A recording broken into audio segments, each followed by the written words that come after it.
Everybody knows that drawings of children are important. They know it's important for children to draw. If you sit down with a kid and watch them draw, it's the most wonderful experience in the world because you're seeing transformation right under your eyes. You know, I've sat with children who are scribbling and scribbling and scribbling, and all of a sudden you're standing there and he draws a circle. And you say, well, how do you like that? Can you draw another one? They never scribble again. And from there they go on. So here we are on the scribble stage. Scribble to the left, scribble to the right, scribble, scribble, scribble. And then with lots of direction until we get to the day when that circle will form out of the coiling lines. And children notice this, and we don't even notice that children are noticing this. Now we've got the circle, and then we get the circle is going to be decorated. It's going to have circles within circles, and circles on top of circles, and circles around circles. And not children shouldn't be hurried out of that stage either, as if that were something that wasn't important. From the circle, after children draw the circle for a long time, frankly, I don't know what impels them, but there's something magnetic that draws children to either drawing right through the center of the circle, because that's what they have available, or drawing out from the periphery. And they do both. They have elaborated the circle, they've used what they had, and out of it they made something different. And out of that will come the first animal or the first human being, because they drop all these extraneous lines and they use something that's very important. From the circle, the child discovers it can drop other lines perpendicularly, all evenly spaced, more or less, and right to the edge of the line. Bunk, bunk, bunk, bunk, bunk, bunk, bunk. Filled in, neat, tidy, perfect, ending in little circles for the feet. Depending upon the length of the body line, there will be 4 legs or 5 legs. The top one has 8 legs. The larger one has 5 legs. And the little ones, which have shorter body lines, have each 3 legs. So we've got 3, 8, and 5. And in some of them, babies have been included, which are circles within circles. Until now, we've had a horse with 1 body line, and now she discovers that with 2 lines, she gets a completely different type of body. Now the problem, not only getting the body, is getting these legs in a relationship to the body. And you can see in all of these drawings, very different trials. 2 short legs, 2 long legs, two in the back that are short, two in the front that are short. That didn't please her.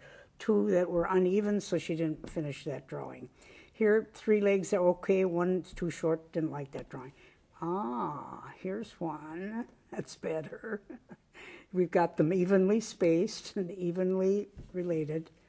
And not only that, the horses have tails, separate hairs in the tails. And the ears, the horse has ears incorporated, sometimes in the head and sometimes added. Sometimes the horse has got 1 eye and sometimes he's got 2. But you can see the terrific experimentation on the heads of the horses. This is what's so spectacular about these 4 drawings. Now, after drawing many, many horses, she's going to experiment with the line of his back. She's writing, and so she's aware of the horse's back, and she's sitting on it and feeling that too. So she's trying to give him more of a sloping back because she's sitting on him, and these drawings show her attempts at doing that. In one, she incorporates the head. I don't know if that's by accident or whether she intended to do that, but sometimes accidents help children. Something happens, unintended consequences. That's part of art too. But the thing is, does the child notice? And if the child does, it uses it.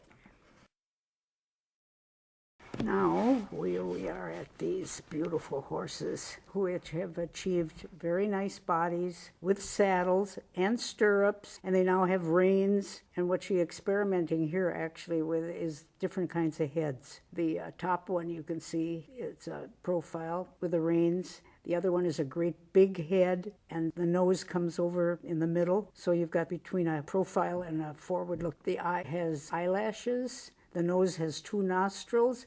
The details are becoming quite elaborate. The saddles show more than just 1 line for the saddle. They have underlayment, and they have stirrups, and the horses are having hooves, but she hasn't decided on what kind of a head yet. This is a real 3 experimental heads. 5 years old. 5 years old. think of the intelligence that children have at 5 years old. It's incredible. I think you see in the previous drawings that she obviously was looking for something to do with the head. And she achieves that with this diagonal head. And the horse never changes after that. That's his head. It's going to stay there. And in each one, she has tried something new. She's tried a different mane. She's tried the different reins. She has tried different kinds of ears. She has given one spots on his head. She's given one flies on his back so he can whisk them off with his tail. She's tried different legs. I mean, this is really our eureka moment here. You can almost say that the horse has appeared. The horse. One of them even has stripes, spots, the whole ball of wax thrown at him. Oh, they're wonderful.